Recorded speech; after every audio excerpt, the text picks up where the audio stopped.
Miyamoto Musashi stands as arguably the greatest swordsman to emerge from Japan, a nation steeped in the tradition of elite martial artists. His life story, an inspiration for countless tales of flying swordsmen in Oriental cinema, is characterized by raw courage, unbridled ambition, and profound mindfulness. He famously defeated over 60 opponents in one-on-one combat, yet his most enduring legacy is his seminal work, the Book of Five Rings. This treatise on strategy, tactics, and philosophy continues to be studied by military tacticians and mindfulness enthusiasts alike, more than 450 years after its creation. Many specific details and dates concerning Musashi's life remain uncertain. The following account draws primarily from his own writings within the Book of Five Rings. Miyamoto Musashi was born in the spring of 1584 in the village of Miyamoto, located in the Yoshino district of Mimisaka Province, Japan. He hailed from a noble background. His mother, who tragically died during his birth, was the daughter of a minor local chieftain. His father, Muni, was a warrior of the Shinman clan and accomplished master of various fighting arts, particularly jujitsu, swordsmanship, and the use of the yita, an iron rod with fork-like protrusions. Muni's reputation was solidified in his 30s when he defeated a highly regarded warrior in Kyoto in the presence of the shogun, earning him the title Hoshu, or without equal. Muni was determined to impart all his knowledge of fighting arts to his son. Though Musashi proved a quick study, his strong-willed nature led to constant friction with his father. Unlike others who showed Muni utmost respect, Musashi frequently argued and criticized him, leading to a volatile relationship that often escalated into violence. On one harrowing occasion, Muni threw a knife at a 7-year-old Musashi, who narrowly dodged the weapon as it embedded itself in the wall beside him. Consumed by anger, Muni then cast the boy out of his house, effectively disowning him. Musashi subsequently crossed the Kamasaka Pass into the province of Harima, eventually arriving in the small village of Hirafuku. There, his uncle Doran took him in. Doran, a former warrior, had long since renounced martial arts to become a Buddhist monk, embracing a life of study and meditation. He raised Musashi in his small Buddhist temple, where the boy learned to read, write, meditate, and develop his spirituality. Despite his new environment, Musashi's true passion remained the martial arts. He dedicated countless hours to solitary training in the woods, sparring against the unyielding trunks of pine trees. This intense practice served not only to hone the skills his father had instilled, but also as an outlet for his lingering anger. In the Book of Five Rings, Musashi recounts his first true fight at the age of 13. A warrior named Arima Kihei had posted a challenge along the Sayo River, inviting any local swordsman to a duel. The impetuous young Musashi accepted, writing his name on the sign. Kihei, initially dismissing the challenge as a joke, nevertheless agreed, intending to teach the youngster a lesson. Musashi's uncle, Doran, was aghast upon learning of his nephew's actions and tried to intercede on the day of the duel. While Doran pleaded with Kihei, Musashi charged his opponent with a 6-foot quarterstaff. Catching Kihei off guard, Musashi clubbed him to the ground, striking him between the eyes, and then continued with a succession of blows until he beat him to death. 3 years later, Musashi departed Hirafuku to forge his own path. He traveled along the Sanyodo, the old high road tracing the northern shore of the inland sea to the straits of Shimonoseki. From there, he ferried across to the port of Kakura and then on to Nakatsu, the castle town where his father now resided. Muni had entered the service of Yoshitaka, the master of Nakatsu Castle. Musashi arrived to find his father's army embroiled in a campaign to subdue the island of Kyushu and wage war on the western provinces. Recruited into the force, the teenager soon found himself fighting alongside his father, experiencing his first taste of large-scale warfare. The campaign proved a resounding success, bringing 2 provinces under Yoshitaka's dominion. Following the conflict, Musashi's aging father retired from active duty, moving to the nearby port of Kitsuki. Yet, as his father's martial career ended, Musashi's was just beginning. The campaign had ignited his ambition. Eager for more, he resolved to become a preeminent warrior and swordsman. His path forward was clear. He needed to perfect his art, seek out and defeat other masters, and ultimately found his own school of swordsmanship. Thinking ambitiously, Musashi set his sights on the most prestigious swordsmanship school in the realm, the renowned Yoshioka clan in Kyoto. He understood that defeating even one of their members would fast-track his recognition as a master swordsman. Without a word to his father, he rose early one morning, gathered his few belongings, and set out to claim his destiny. After bartering passage on a small merchant vessel to the port of Sakaki, he journeyed on foot to Kyoto, where he immediately challenged the Yoshioka clan. His challenge was eagerly accepted by their top swordsman, Seijuro, with the duel scheduled for the grounds of the Rendai Temple. Upon arrival, Musashi, true to his style in his first duel, launched a surprise attack, felling Seijuro with a blow from his bokuto, a wooden sword. The fight was over before it had properly begun. The swift and shocking defeat of their senior swordsman profoundly rattled the Yoshioka clan. Seijuro's brother, Denshichiro, was incensed by the perceived dishonorable manner in which the young upstart from the south had attacked his unprepared brother. He immediately challenged Musashi to a second duel at the same location. This time, the Yoshioka swordsman charged first, attempting a fatal blow with his 5-foot bokuto. However, Musashi managed to wrestle the weapon away from Denshichiro, then used it to beat his opponent to death. The Yoshioka clan had now been bested twice in rapid succession, a blow too great for their honor to bear. They resolved that Musashi must be killed and devised a plan to ambush him in the woods outside his hostel. More than 100 Yoshioka students, armed with sticks, bows, and arrows, gathered under the leadership of Matashichiro, Denshichiro's son. Undeterred, Musashi rushed directly at Matashichiro, killing him in front of the assembled students. Overawed, the remaining Yoshioka fell back, allowing Musashi to slip away. Having decisively established his supremacy by decimating the land's most respected warrior clan, Musashi returned to Kyoto. In a matter of days, he had brought down a school of swordsmanship that had reigned supreme for over a century.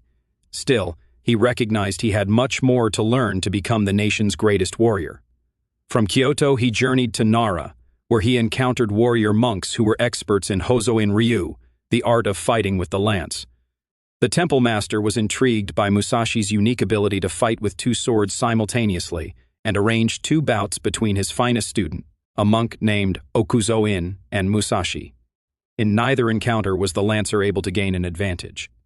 Leaving Nara, Musashi traveled to Edo, a city teeming with accomplished swordsmen, many of whom had honed their skills on the battlefield. There, Musashi opened his own dojo, one among hundreds in the city. News of his distinctive style quickly spread, attracting a flood of students, including Mizuno Katsunari, a respected and battle-hardened warrior. The fame of Musashi's dojo reached Edo Castle and even the shogun himself.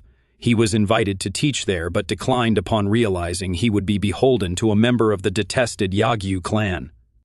After 7 years of teaching in Edo, Musashi decided to return to Kitsuki, his father's town. The aging Muni had established his own dojo and was eager to pass it on to his son. However, before reaching Kitsuki, Musashi faced one more challenger. His homeward journey brought him to the small island of Funashima in the Straits of Shimonoseki.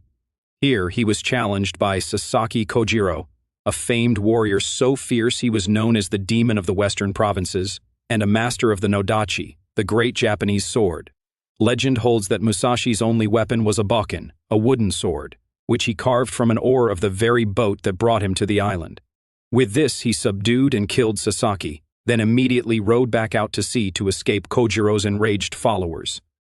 Musashi completed his journey to Kitsuki, where he began teaching at his father's dojo. For 3 years, he lived and worked in the small seaside village. During this period, his fractured relationship with his father showed no improvement, with the old man continuously criticizing his son's martial ability. When Muni died at the age of 85, Musashi felt more relief than sadness. Shortly after his father's passing, Musashi received a letter from his former student, Mizuno Katsunari. War had erupted between the great clans of Tokugawa and Toyotomi. Katsunari was preparing to join the siege on the Tokugawa side, accompanied by his 16-year-old eldest son. He requested Musashi serve as part of a special escort of 10 mounted warriors for his son. The 30-year-old Musashi eagerly seized this opportunity to re-enter combat. He departed Kitsuki for the port of Sakaki, determined to protect the young son of his beloved student. He joined Katsunari's forces, riding at the head of 4,000 men as they advanced on Osaka, and then on to Kokobu, a hamlet of farms along the southern bank of the Yamamoto River. Just a few miles downstream, a large enemy force had gathered. That night, Katsunari's army successfully surrounded the Toyotomi forces. The attack was ordered at 10 p.m., the hour of the snake, sending the Toyotomi reeling. They fled across the Ishi River, only to be pursued by Katsunari's men. Musashi was in the lead, wielding his favorite weapon, the bokuto. Records state that he stood on the heights of a bridge, dispatching one enemy warrior after another with the deadly blows of his trusty wooden sword. The Osaka winter and summer campaigns, which saw the Tokugawa emerge victorious, effectively ended the resistance of Japan's western warlords. The culmination of hostilities was the siege of Osaka Castle, the largest battle Musashi would ever participate in, with thousands of warriors slaughtered on both sides. Among his comrades who fell was Nakagawa Shimanosuke, struck down as Katsunari's men stormed the castle's southern gate. Shimanosuke had 3 sons accompanying the army. The 2 older boys took part in the siege, but the youngest was just 11. With his father's death, the boy now needed a guardian. Musashi took the boy Mikinosuke under his wing, adopting him as his son. He then set off for the castle town of Himeji and subsequently to Hirafuku, where his stepmother resided.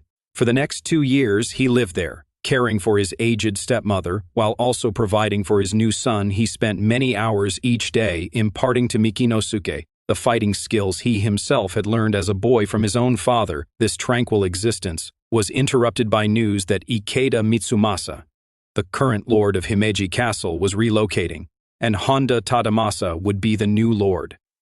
Musashi recognized this change in leadership as an opportunity for his adopted son.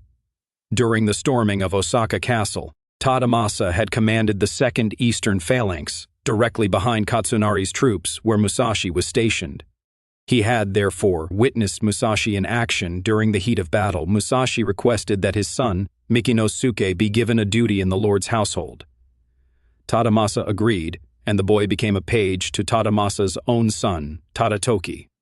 Concurrently, Musashi was hired by the neighboring daimyo, Ogasawara Tadazane, as an advisor to the magistrate overseeing a massive construction project, the building of Akashi Castle. This was followed by the planning of the town of Himeji. Musashi was also put in charge of the castle gardens, overseeing the construction of a tea house, miniature mountains, and a miniature lake.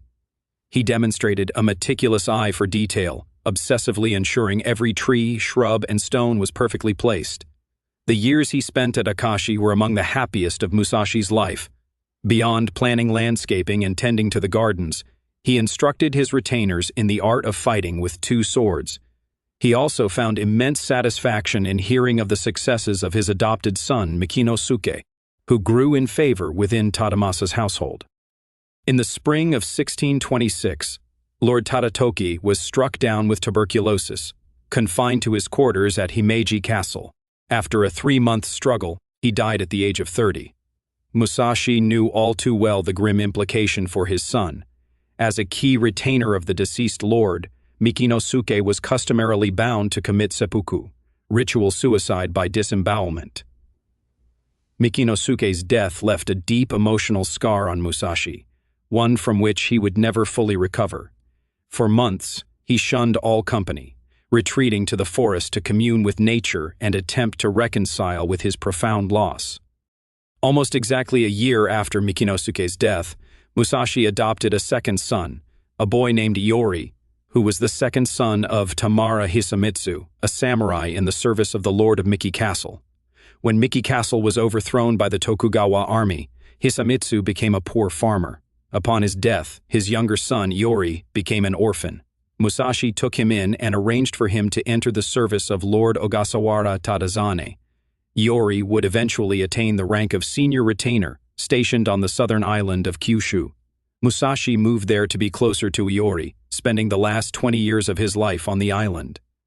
Musashi established a large dojo on Kyushu, which soon attracted a huge following eager to learn from the great master. Despite its remote location, far from the main centers of power, many martial arts masters visited his dojo to experience the art of fighting with 2 swords firsthand. The aging Musashi was respected and admired as a martial arts grandmaster. Yet he remained, as he had always been, something of an outsider. He did not groom himself as was expected, leaving his hair long and unkempt, seldom bathing, and refusing to wear the traditional attire of a swordsman of his era. In his waning years, he even abandoned his two swords, preferring to carry and use nothing more than a 5-foot wooden staff. In early 1638, an armed revolt erupted in the province of Hizen. This rebellion comprised over 20,000 Christians, led by 17-year-old Amakusa Shiro, who had entrenched themselves in the long-abandoned Hara Castle. Lord Ogasawara Tadazani, the employer of Musashi's adopted son Yori, engaged the aging master to escort his 23-year-old son to the battlefield, along with 8,000 men. Musashi remained at the young lord's side throughout the entire siege. When defenders inside the castle hurled boulders from the walls, he leaped in front of the lord's horse, fending them off with his staff. Musashi had not been back long from the Hizen rebellion when he was approached by Hosokawa Tadatoshi, the daimyo of one of the largest fiefs in the country. Tadatoshi wished for Musashi to relocate to Kumamoto and instruct his retainers in the art of fighting with two swords. The swordsman accepted, arriving in Kumamoto in September 1640, where he was given a comfortable mansion on the northeastern side of the castle grounds. Musashi began to spend much time in the mountains of Iwato, passing hours in meditation and contemplation. He discovered a cave that offered him perfect solitude, and it was here that he began to commit his thoughts to paper. In the early spring of 1645, he completed the first draft of the work that would immortalize him through the ages, the Gorin no Sho, or Book of 5 Rings.